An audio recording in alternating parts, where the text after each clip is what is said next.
ಅನ್ನುವಂಥ ಪದವನ್ನ ನೀವು ಸ್ವಂತ ವಾಕ್ಯದಾಗ ಬಳಸ್ಬೇಕು.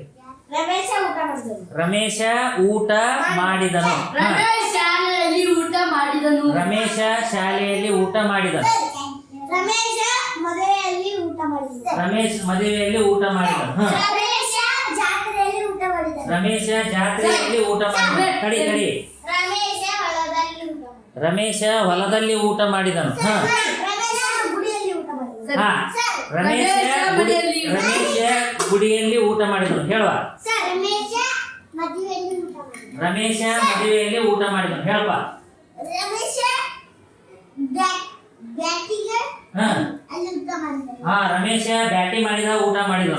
ರಮೇಶ್ ಕುಬಸದಲ್ಲಿ ಊಟ ಮಾಡಿದನು. ರಮೇಶ ಕುಬುಸದಲ್ಲಿ ಊಟ ಮಾಡಿದನು. ಈಗ ನಾ ಬದಲಿ ಮಾಡ್ಲೆ. ಮೀರಾ ಮೀರಾ ಬಳಸ್ಬೇಕು, ಅದ್ರೊಳಗ ಊಟ ಬರ್ಬೇಕು. ಮೀರಾ ಮತ್ತು ಊಟ ಈ ಎರಡು. ಮೀರಾ ಶಾಲೆಯಲ್ಲಿ ಊಟ ಮಾಡಿದನು. ಮೀರಾ ಮನೆಯಲ್ಲಿ ಊಟ ಮಾಡಿದನು.